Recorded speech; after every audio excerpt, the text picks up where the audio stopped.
Welcome to Weekly Sports Talk with Ed, episode 55. And I'm going to get straight into it with the Chet Holmgren contract extension.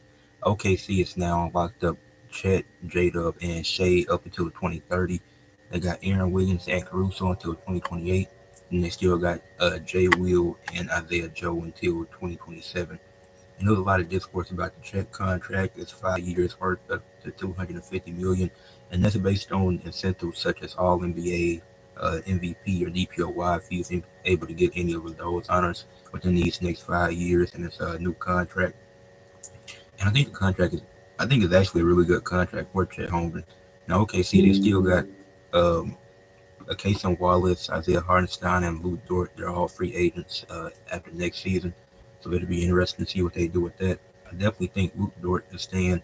There's Kason Wallace probably, Isaiah Hartenstein, not so sure. But they got time to figure it out. They just won a championship. Chet Holmgren, so he did miss all of his rookie season due to a freak accident injury in a rec league game, whatever it was in the summer. So that's just a freak accident. Stuff like that usually doesn't happen. So I don't think, and even this season, it was another case. Well, it wasn't the same injury, but what's going on with D-Walk? And even in this case, with the injury this past season, he was able to come back, and he's played in every playoff game in these last two seasons. He averaged throughout his 2 years in the league so far, averaging 16.1 points per game, 7.9 rebounds, 2.3 assists, zero point 0.7 steals per game, 2.3 blocks per game, shooting 51.9% from the field, 37.2% from a three, 78% from the free throw line, and playing 28.9 minutes per game. And then in the playoffs, throughout these last two seasons, playing 31 minutes per game, so playing more than he does in the regular season. Has played in all 33 playoff games the OKC has been in these past two seasons. Averaged 15.3 points, 8.2 rebounds, 1.3 assists, zero point 0.7 steals per game, 2.1 blocks per game, 47.3% from the field, 28.4% from the three-point line, 77.7% from the free throw line. So his stats do decrease in the playoffs, and obviously it's just his second playoff run, but he has been available for every playoff game. And then he did play in his rookie season. Technically, he played all 82 games, so I don't think the injuries are a concern because both of his injuries were freak accidents. I think this is actually a really great deal. He's a great defender for OKC. He's able to block shots. He averages a little less than a steal per game, but as a big man, I'm not really worried about his steals. But he's getting 2 blocks per game. He's affecting shots. He's getting rebounds. He's closing out possessions. So I don't see how people have a problem with the Chet Holmgren contract. I think it's great that they're able to lock up all their big three of Chet, Shea, and J-Dub because this team just won a championship. And then they obviously last season they were had a disappointing playoff run, being the first seed and getting eliminated in the second round versus the Mavericks. But they seen what they needed to do. They got Caruso and Hardenstein in the offseason, and then they were able to be a top team once again to finish as the first seed. And Shea led them all the way to the finals. They won, like I said, with J-Dub being all defensive team player. Uh, Chet having a great season, and I feel like Chet, what he's able to provide for them.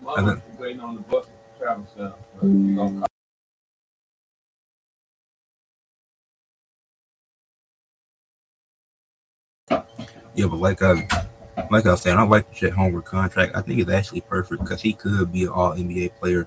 He probably on he could be a third team. He like I could see him making a third team on a consistent basis. What's going on, bro? But like I said, but Chet Holmgren, this contract is perfect for Chet Holmgren.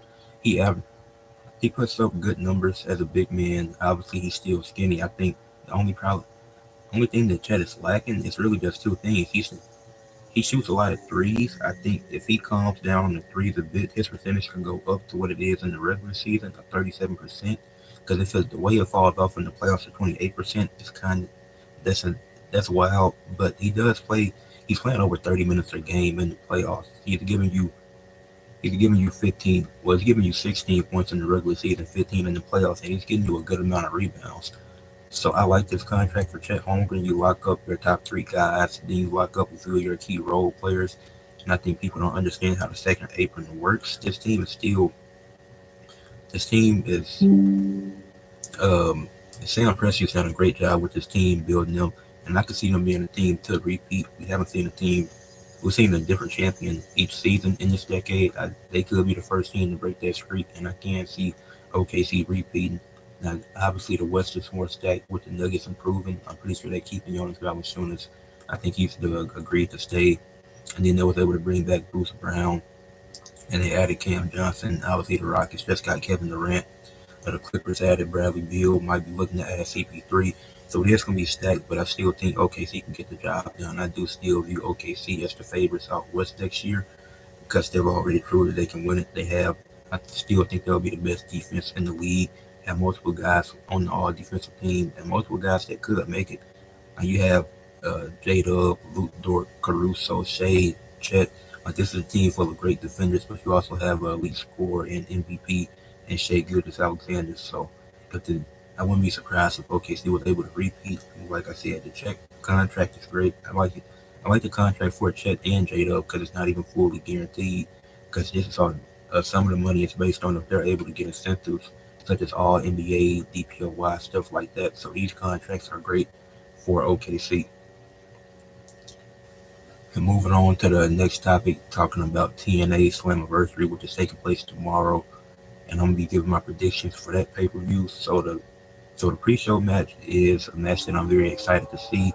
It's Jake Something, Steve Macklin, and Mance Warner taking on Enzo Amore, or AKA the real one as it goes by now, Zilla Fatu and Josh Bishop. So it's gonna be TNA versus Fourth Rope. The last three guys I named are from the Fourth Rope promotion. I obviously know who Enzo is. Haven't heard of Josh Bishop, and Zilla Fatu I have heard of, but I've yet to see him wrestle. So I'm excited about this, to see him wrestle for the first time, see what he's about, because I haven't seen Zilla Fatu wrestle before. So I'm excited to see what I can see. I do think that the Fourth Row team is winning because of Jake Something, Steve Macklin, and Mance Warner. Steve Macklin is the TNA International Champion, and those two guys just won his championship. So I don't see this working out, them being a team, because obviously Steve Macklin, he's the face, Mance Warner is the heel, and Jake Something, he's a tweener. But I don't see this team working out. They want to defend TNA against Fourth Rope because they don't like them invading their company, but I don't see it working out. I think it's going to be some dysfunction in that team, and Team Fourth Rope is going to win. I do see Zilla Fatu getting the pin. He might pin Steve Macklin. They build a program with that because I think Zilla Fatu is going to be a big star. Because I've heard a lot about him, so I think he'll be a big star. And this is a good way for him to get started from Fourth Rope to going to TNA and then eventually going to WWE at some point. I do think he'll end up in WWE. I don't know how long this partnership is with Fourth Rope and TNA, but it's going to be interesting because I think this is also a good chance for Enzo to prove himself and try to work his way back to WWE. Obviously, TNA and WWE just got a partnership, but I think this is good, and I'm excited to see Enzo in the ring once again. You got another promotion versus promotion match when Dark State takes on the System and Matt Cardona. Dark State has been attacking TNA, specifically the System, and obviously Matt Cardona is a free agent, but he's teaming with the System. The System and Matt Cardona look to put their differences aside, take on Dark State. I do see the System and Matt Cardona winning this match. I don't see if Dark State wins, it would have to be some shenanigans where either the System turns on Matt Cardona and leaves him, and they leave it in like a 1-on-4 situation or something like that. But with this match, I don't see them pulling no shenanigans like that. I do think the System and Matt Cardona get to win. I think Matt Cardona will still be a free agent, but he's doing good stuff with TNA. I am enjoying this run, but this makes sense for Matt Cardona because he's able to do whatever he can. Really, no distractions, nothing is stopping him from being able to do what he can. So I like that. So yeah, like I said, the System and Matt Cardona, I see them getting the win. The Elegance brand defend their Knockouts Tag Team Championships against Inspiration, aka the Iconics. This is gonna be a fun tag team match. I'm looking forward to this. Now I do see the Inspiration winning this to become the new Knockouts Tag Team Champions. They came back for a purpose. I think they're gonna get it done. Maggie Lee will probably get involved. The personal consigliere will probably get involved. But I think, but like I think the inspiration will win. I don't see the Elegance brand retaining unless there's unless the interference is just too much, or they could, or what they could do to Maggie Lee in the personal contact era could get involved, and then they're able to get a rematch at the next big pay per view when everybody's barred from ringside or something like that. I could see something like that, but I I see the inspiration getting the win. I could be wrong, but I do see the inspiration winning this match here to become the new Knockouts Tag Team Champions. Trick Williams is defending the world title versus my. Actually, I'm gonna get. I'll talk about that match at the end of my predictions because that's gonna be the bet. That's the main event, so I wouldn't talk about that match. Let's the Nimmo, Ryan and Nick Nimmo defend the tag titles in a ladder match versus the Rascals versus First Class and versus Hardy Boys. It's gonna be a fun ladder match. I'm interested to see how this plays out because I think First Class should win this match. I think AJ Francis has done some good work.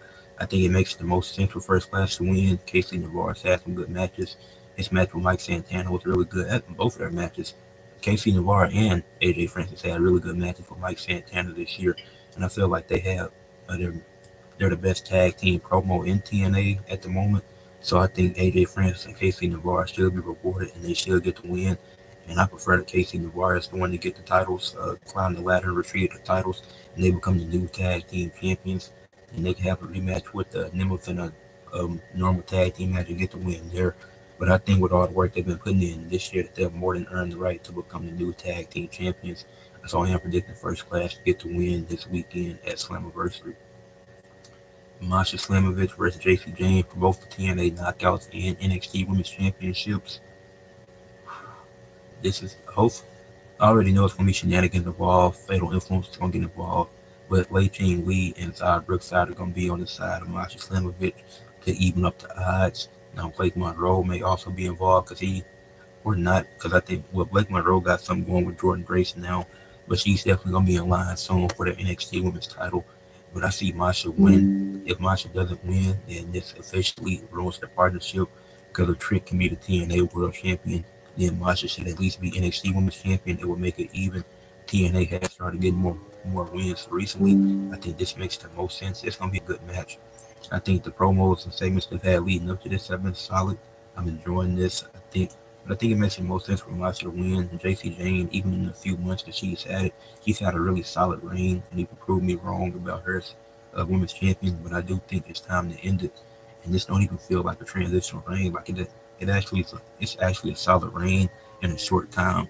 So in Shawn Michaels and NXT, they did their thing with this reign, but I think it comes to an end tomorrow, and I see Masha becoming double champion, and Blake Monroe will probably confront her after the match, and Jordan Grace will probably attack her. I could see that because Jordan Grace and Blake Monroe, they're gonna have a segment on NXT. I could see a brawl breaking out if Blake Monroe comes out there, Jordan Grace arrives, and one thing leads to another. But they're gonna have that match before the Blake Monroe and Jordan Grace will probably be the number one contenders match sometime soon, which would make a lot of sense. But Masha getting the win, I do see that happening. If JC James becomes double champion, then the partnership is officially ruined between WWE and TNA. And then was Cedric Alexander versus Mustafa Ali WrestleMania 34 rematch, if I'm not mistaken. I think that's the WrestleMania. This gonna be a good match.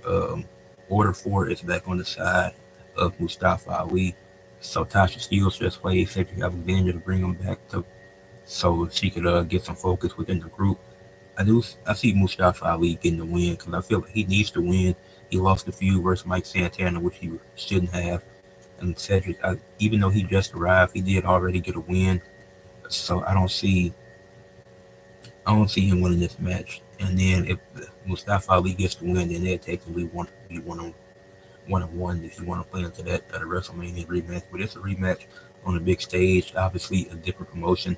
But I see Mustafa Ali getting the win. I think it makes the most sense, and I think Tasha Steelz is going to play a big role in that match. Hopefully Tasha Steelz gets to wrestle more, but she's definitely going to play a big role in this match and why Mustafa Ali gets the win. Moose is defending the X Division Championship against Leon Slater. Moose shouldn't be in the mid card anymore. He has the second longest reigning X Division Championship reign in TNA history.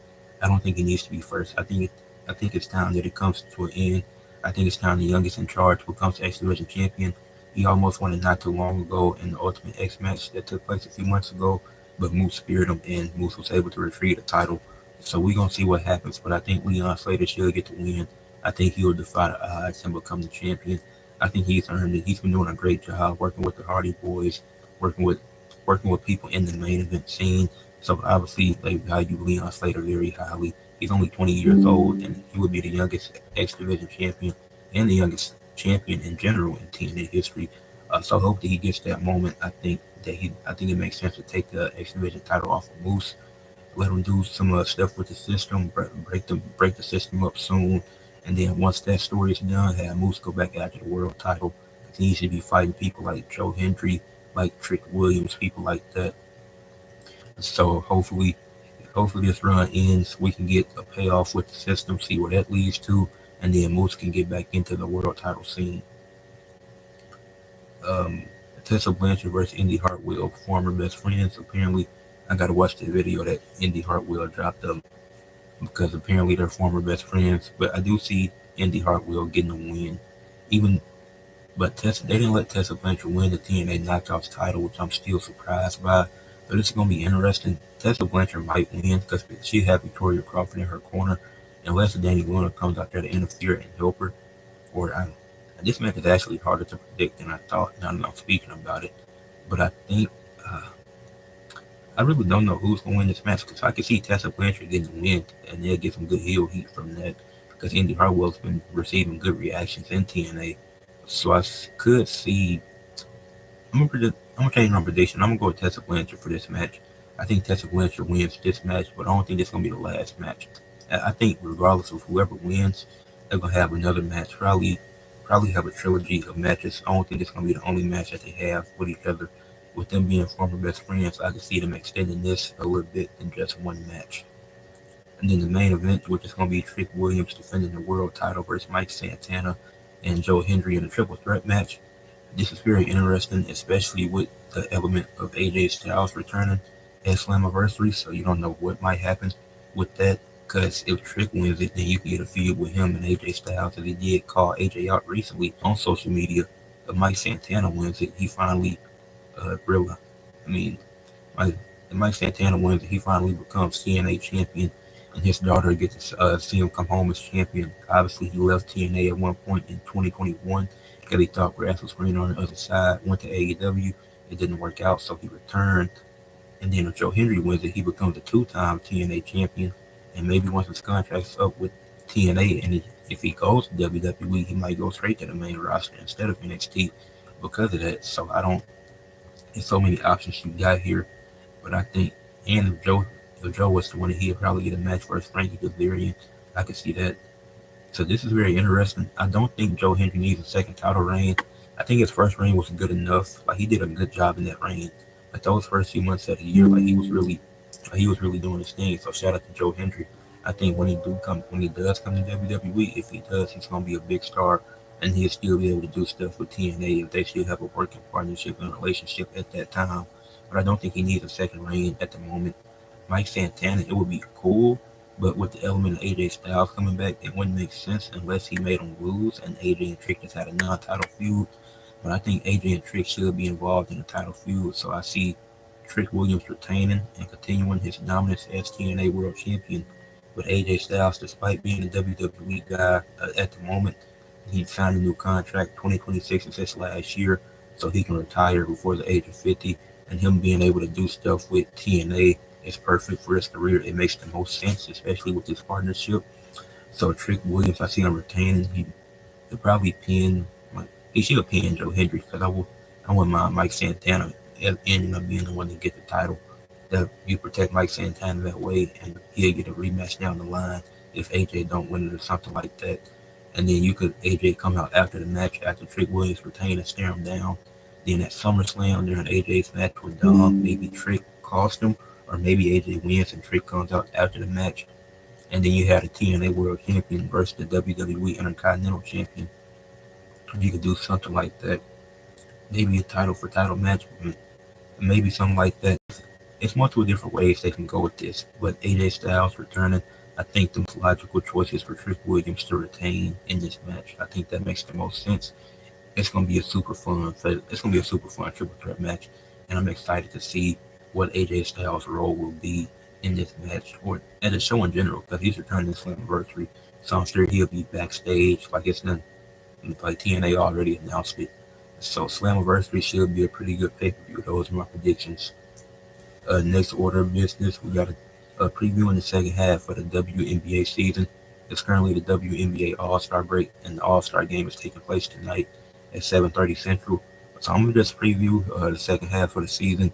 So I can give my quick thoughts on each team and what I think they'll do, what I think they need to do in the second half of the season to either get to the playoffs or stay where they're at.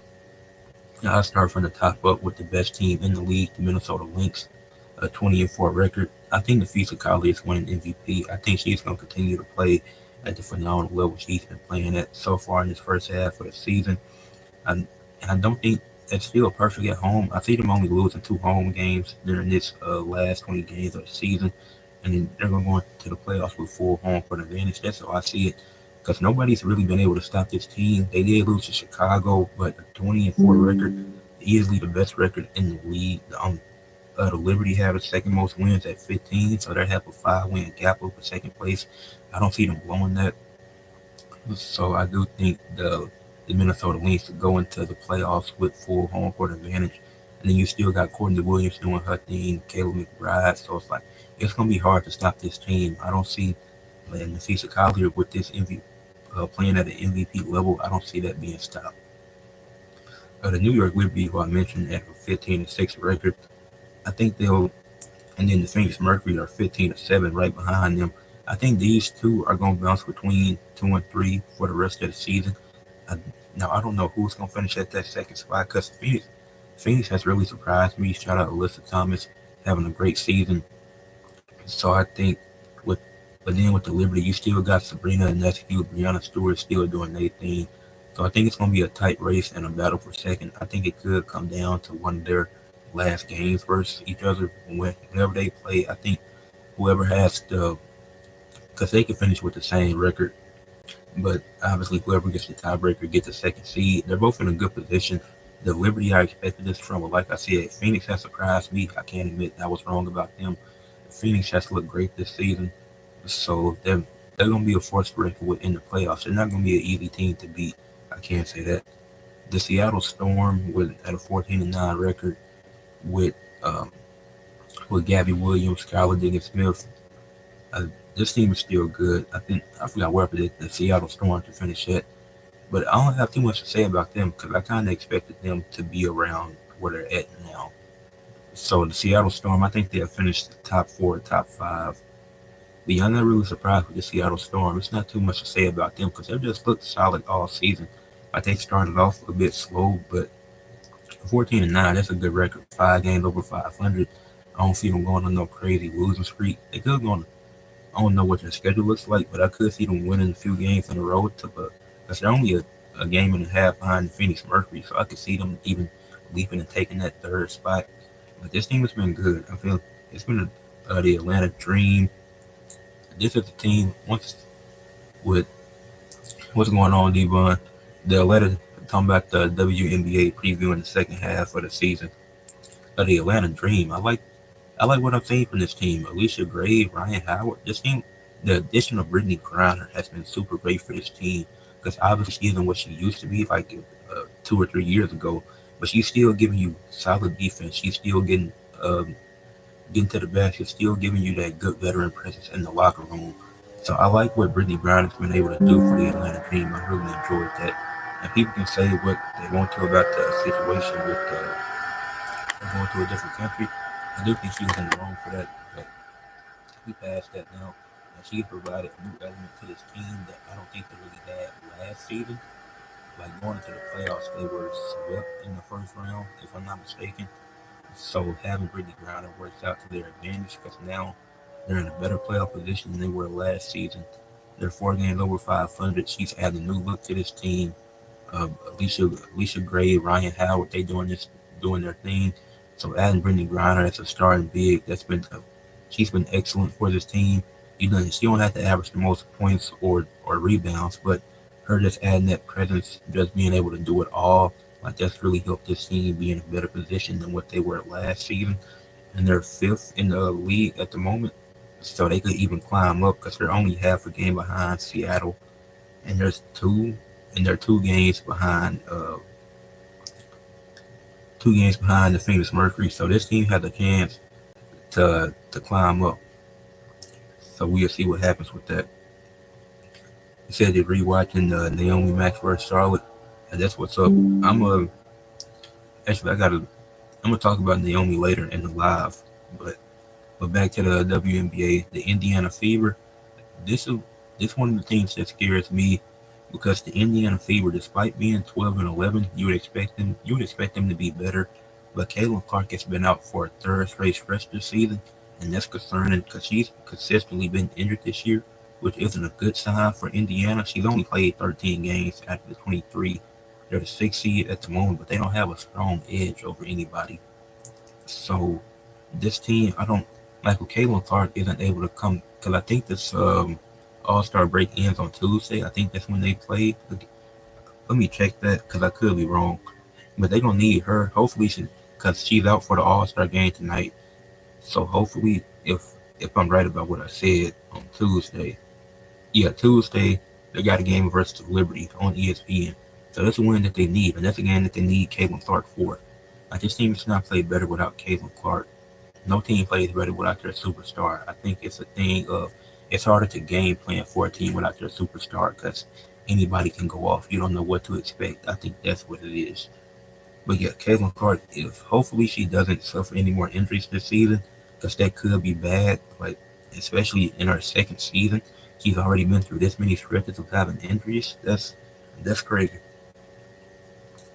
The Washington Mystics, who are 11-11. I think they're the youngest team in the W. I could be wrong, but they're definitely one of the youngest. They had a good start.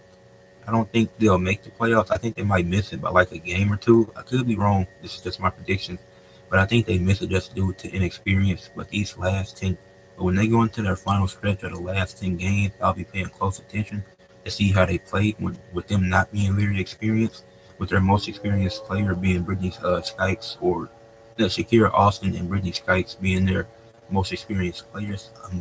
Them last 10 games, I'll really be focused on the Mystics to see how they finish it out, to see what happens. Because their rookie duo of Kiki Area-Fan and Sonia Citron has been great. But this team is set up great for the future. Even if they miss the playoffs, this team is still set up great for the future with the way that they've been playing this season. 11-11 so far. Like I said, one of the younger teams. Like I said, I think they missed the playoffs due to inexperience, but I could be wrong. Which is why this stretch I'm very excited for to see how they play and see what they're able to do and see if they can get to the playoffs because they missed it by a game last year. So I'm excited. This team is very exciting to watch. So I'm really looking forward to see what they're able to do with the um, do down the stretch of the season. Said Angel Reese been stepping up a lot lately. Yeah, Angel Reese been doing that thing. I just check when you get a chance, check out my video about Angel Reese I made about how the media portrays her in the wrong light. I think she's a lot better than what people want to give her credit for. And I'm gonna get into the Chicago. I'm gonna talk about the Chicago Sky too. I'm gonna get back to them, but the Las Vegas Aces. I had a feeling that this would turn out bad with them getting rid of Kelsey Plum in the offseason because Jaleel Lloyd, she's not providing what Kelsey Plum was able to do. Kelsey Plum is having a way better season than her at this point. And Asia Wilson's been having an MVP caliber season, but the team only has 11 wins. So she isn't finna win MVP like that because she isn't getting enough help from her teammates to have a better record. But the Lloyd experiment has failed so far. The trade deadline is July 30th. So if I was the Las Vegas Aces, I would package Nalissa Smith and Aaliyah Nye and see what I could get from that. That's a package I would come up with and see who's taking this package. And if you don't like that, I'll add a second round pick to it. If I was the Aces, that's what I would do. I think that would benefit them for sure. The Golden State Valkyries, I think they'll be the first expansion team ever to make the playoffs in their first season. They're 10-12, just 2 games under 500, only 1 game behind the Las Vegas Aces. right outside the playoffs at the moment. I think they'll finish with a 500 record and make the playoffs as the eighth seed. They'll probably get swept, but this team has been really good. Like the trio of Veronica Burton, Kayla Thornton, and Tiffany Hayes. Like this has been a really good team. Well, not really good, but for when you talk about expansion teams, most expansion teams aren't this competitive halfway through the season. They're probably at the bottom of the league. But this team is in the playoff. They're right outside the playoffs. That's the ninth seed right now. So for an expansion team, they'll play beyond expectations. So I see them finishing. I think Kayla Thornton is going to win most improved player. She's definitely been playing like it. She's had to take on a bigger role and to look great in that role. So I said, and she was an All Star this year. So I think she wins MIP, and I think the Golden State Valkyries make the playoffs as an eighth seed, first expansion team to make the playoffs in their first season. That's how I see the season playing out. The Los Angeles Sparks, they need Cameron Brink back badly, and I think it's rumored that she could be back by the end of the month, which would really benefit this team because she's going to give you good defense and they need some consistency off the bench, which she'll be able to provide for them. So I think once they get her back, that'll set them up even better. I still think they'll miss the playoffs, but I see them getting some more wins once she comes back, and she'll add a new look to that team that the other teams haven't seen this season. Obviously, she played last year. She played 15 games before suffering the unfortunate ACL tear. But when she comes back, it's going to add a new spark to the team because then she'll come off the bench. She'll give you good defense, give you some consistency off the bench, give you some solid scoring. I think it's going to benefit them. And then hopefully, and then don't, of course, don't rush her back. Like once she's good, if she's good, have her come back and see what you can do with that team. But I think she'll help once she returns to the lineup. For the Chicago Sky, like I said, I was going to get back to them. Currently at 7-15, what they're really lacking is a primary playmaker. They don't have a primary playmaker on that team because they didn't re-sign Kennedy Carter in the offseason, which they really should have because she was their only primary ball handler on the team, and she was their primary playmaker. They don't have that now. So if they can, they should try to contact Kennedy Carter because she was a good veteran presence in that locker room. And they don't have really many veterans. I think that's what Angel Reese suffers from. Her and Camila Cardoso are kind of in the same boat. Angel Reese is Chicago Sky best player, but she shouldn't be leading that team in assists per game. Their point guard should be leading them, but they don't have that anymore. They don't have Kennedy Carter anymore. But I feel like they need more of a veteran presence in this locker room. Like I said, Angel Reese has been doing her thing. She all-star, 2K cover, got her own shoe, got her own merch. Angel Reese been hooping. She done definitely improved from last year to this year. And she wasn't even bad last year, but she's improved and had less veteran presence in the locker room. That usually doesn't happen. If you have a team and you have less veteran presence in the locker room, you usually get worse, but she didn't. She was able to get better. And she was able to, that hate that people was giving her, she turned that into merch. So I'm like, that's just very impressive. And not to be off topic, Naomi, Angel Reese, and Selena, Afro-Latina, all more talented than most people give them credit for as the underdog phase era. I mean, that's true. Now that's a good comment though. It's not even off topic because that makes sense. Like I was saying this in my Angel Reese video, people don't want to give her credit for her improving. Her field goal percentage has went up, her 3-point percentage has went up, and her free throw percentage has went up. People think Naomi is just eye candy, but she's having the best run of her career. She walked out on WWE. Like WWE didn't have to take her back. She walked out on them. And then she went to TNA, had a good run, proved herself, came back, and she got rewarded with the world title. She was a tag team champion. She's already a multiple time champion in her return. Most people they wouldn't do that for. Then Selena Vega, she just got the issue of people think she's too small, but when Rhea Ripley was world heavyweight champion, that was one of Rhea's best matches at Puerto Rico at Backlash. I still remember that match. It wasn't long. It was like 7 minutes, but it was still a good match. So it's gonna be hard. It's harder for women of color to get the credit they deserve, especially in this sports media and era. I think that's what it comes down to. But all three of the women are very talented and should be getting more respect. And then I got two more teams to talk about. The Dallas Wings, my favorite team. I think Enrique will bounce back. I think the last 5 games she played pre All Star break, she looked good. So I'm hoping that she continues that. I think she will. So, and I think then our rookie trio of JJ Quinterly, Isaiah James, and Paige Beckers, I think they'll be good. They'll be straight. Like they've been looking good. We probably won't make the playoffs, but I could see us going on like a 6 or 7 game winning streak and getting close to it. But playoffs, that's probably out of the window at this point. But I do see us getting some more wins. We finally like 6 and 17. It still sucks that we're one of the worst teams in the league, second worst record. But at least we're not last like the Connecticut Sun, who are 3 and 19. There's really no hope for this team because you got rid of your entire starters from last year and really did nothing to replace them. Sanaya Rivers is nice though. I like Sanaya Rivers. She's one of my favorite players. One of my probably she's my second favorite rookie in the W behind Paige. So she's cool. But aside from Sanaya Rivers, this team not intrigued to watch. I probably won't watch many of their games now after the now seeing the first half of the WNBA season. I can really get a gauge of what teams I really want to watch and when I want to watch them. Like the Connecticut Sun, I'm not really interested in watching them play with a 3 and 19 record. If they play the Wings, then I'll definitely play. I think then I'll definitely watch because I missed 6 of the games we done played so far, so I don't want to miss any more Wings games. But next topic, moving to some baseball, I'm gonna be talking about one team from each division that I think needs to make a trade at the deadline. I'm not gonna keep it too long, but I know the deadline is coming up soon, either this month or next month. So there's one team that I think, based on my personal opinion, should make a move at the deadline. For the American League East, I would say the Baltimore Orioles. They're last in the division and under 500, which I'm very surprised by. I thought they'd be better than this. They're like 9 or 10 games under. So I was like, wow, because I haven't seen like I've seen some of their highlights and stuff this season. I haven't been keeping up with them as much as in past seasons. But I'm like, wow, they're last in this division. So I think they should definitely make a move. Like it's not too late to make a push and go on a winning streak to make the playoffs. Now winning streaks in baseball are a lot harder than in other sports, so I will say that.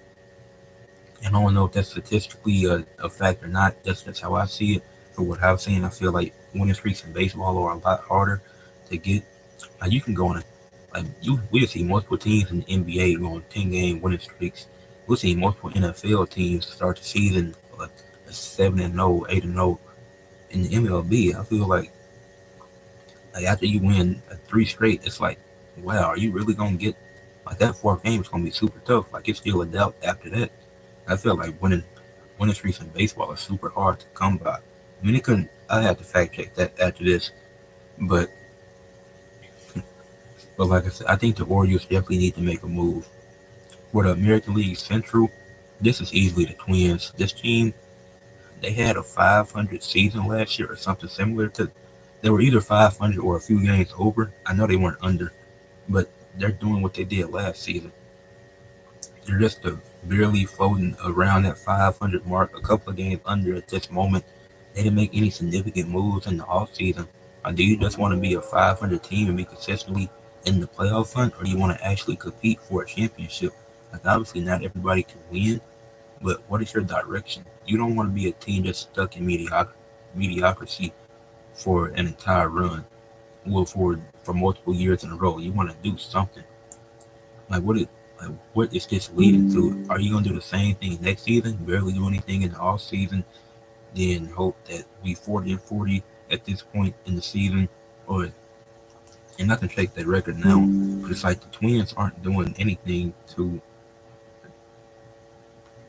I'm gonna check the MLB standings now because they're either 2 games under or front. They're 3 games under. They're 47-50. So it's like you want to be 50-50 every year or what? Because last season the Twins they went 82-80. They were 2 games over 500 and missed the playoffs. So you want to consistently be around that or what? You have to make some type of move because you can't just be stuck in that same spot every year. For the American League West, I'd say it's the Mariners. Even though they have a 51 wins, that is a good record. 51 wins is not bad, but I feel like one more piece could really put them over the top. Like this is a team that They're probably one of the best teams on this list, but I think they just need one more move that can really put them over the top and have them competing for a championship because they can make the playoffs. But I don't see this team competing for a World Series. But if they just get one more piece, I could definitely see it. I think they don't have to make a major move. I think their move is some. I think they're one of the teams that can make a minor move. The American League West is kind of stacked. I feel like they could, because in the American League West, I mean, you have everybody has over 40 wins in that division. And then you have the Astros and Mariners are both at 50 plus, the Angels at 48, the Rangers at 49, the Athletics at 41. But I think the Mariners will benefit from making a move to really try to get over that hump because they can make the playoffs. But as a wild card team, maybe, but will they make a run? I don't see it at the moment with the way the roster is constructed now. But we shall see. Now for the National League East, I will go with the Miami Marlins. Just a few games under 500. And I feel like they get a few more additions. They could get past that 500 mark and maybe compete for a wild card spot. Because the season's far from over. You still got plenty of time. People are teams are reaching 100 games now. So you still got plenty of time because it's 162 games in the season. So you still going to have time. So I think a few moves to get them right above that hump of 500 will be very beneficial for them. The National League Central, this should be obvious. I'm gonna say the Cardinals every time because we have no direction. We barely have. Well, actually, after last night, we might not be third in the division. We're still third. So in the National League Central, the Cubs are leading at 58 and 39. The Brewers are 57 and 40. My Cardinals are 51 and 47. But we're tied with the Reds, who are also 51 and 47. Then the Pirates are 39 and 59, who you couldn't beat just recently. So um, I think we need to make a move because we're just stuck in the middle of the division. But we don't have a direction. Like even if we get into the playoffs as a wild card, what are we realistically going to do? I don't see us getting past. Even if we get past that, we're not going to make a run. Like we need a move that really put us over the hump and actually have us competing because we still haven't did that. We couldn't even get off of Nolan or not in the off season, which it has worked out well so far. He's still been having a solid season, but we haven't really. And we had, and at one point we was about 9 or 10 games over 500, but our momentum clearly cooled off since that, and we're only 4 games above that now, and we just lost to the Arizona Diamondbacks. So then for the National League West, I think the Rockies would benefit most from making a move. Now they have 22 wins, so their season is already over. There's no chance of them making the playoffs this year. But I think if they make some moves to prepare for the future, that would be good to build some assets to build up to the future. I think that would be amazing for them. That's why I think they should make a move because if anything they do isn't going to help them now, but to set them up for the future, like maybe in 3 years, you'll be a team competing for the playoffs. Like I think that's something they should be aiming for. Try to build the first steps up to, oh, let's compete for the playoffs first. Then if we can compete for the playoffs and get in, let's see what we can do to compete for a championship or a World Series. But but I don't see. But the 22-win team, any move they make now, it's not going to work out. Appreciate it, Red. And then for athletes of the week, for TNA, I'm gonna go with Mike Santana. I think he was the one that stood out in the contract signing at the Great American Bash. Trick Williams and Joe Hendry, they did their thing too. Not acting like they didn't have they didn't have good lines in the promo segment for the contract signing. I just think Mike Santana was the one that stood out in my opinion. Then in the tag team match, him and Joe Hendry had versus Trick Williams and Mike Santana on Impact. I feel like Mike Santana was standing out there and was the one putting in the most work from him and Joe Hendry in their tag team win. So then for the MLB, I went with Kyle Schwarber from the All Star game that he had. I made a story about this, but through 9 innings, he had 0 hits through 9 innings, and it was tied 6-6 after the ninth. But the National League trusted Kyle Schwarber enough to put him in the home run swing off. Went 3 for 3, and the National League would end up getting the win in a very fun All Star game. Like I said, my favorite MLB All Star game ever. Not the best, but my personal favorite. Said Mike Santana always delivers. Yeah, I enjoy Mike Santana. I hope he does get the TNA World Championship one day, But on tomorrow, not that day. I think Trick got to retain, so we can see that program with him and AJ Styles. For AEW and with Swerve, I think the tag team match at All In was the best tag team match of the year so far with him and Ospreay versus Young Bucks. That was a super fun and exciting tag team match. All four guys did their things, but Swerve was the personal standout for me and his and then him potentially feuding with Okada, even though he didn't say much in the segment. I think that's a good direction for AEW to go in. Swerve versus Okada. That could be a really cool program. I'm excited to see that. Uh, for the for the WNBA, I went with Nafisa Collier for Athlete of the Week in 3 games. The Lynx went 2-1 this week. Uh, Nafisa Collier averaged 21.6 points, 1.6 blocks, 3 steals, 3.3 assists, 5.3 rebounds, 48% from the field, 54% from three, and 90 from the free throw line. So Nafisa Collier leading the Lynx, like I said, they're already at 20 wins. And she's been having an MVP caliber season. So doing this week to lead them into the All Star break, still on top. Great week from the Nafisa Collier, and then to end it with WWE for Athletes of the Week, I went with Naomi. I think this one was very simple. The match she had with Jade Cargill was very great. I like the direction they went in after the match. The feud ended with Jade being on top, but Naomi still looked great in the feud. Even though Jade got both wins, Naomi did look amazing throughout the feud. And then that's how the story ends. She cashes in on EO and Rhea in their match to become the new Women's World Heavyweight Champion. And and then the promo on Raw was good when she came out there and talked about why she decided to cash in on that match with EO and Rhea. So those are my athletes of the week, and that is it for episode 55 of Weekly Sports Talk with Ed. Make sure y'all leave a like on the make sure y'all leave a like on the live, subscribe to the channel, a comment, and share for others to see. I'll be posting clips after this so you can go back and watch. But yeah, it's gonna exciting week of sports. Peace.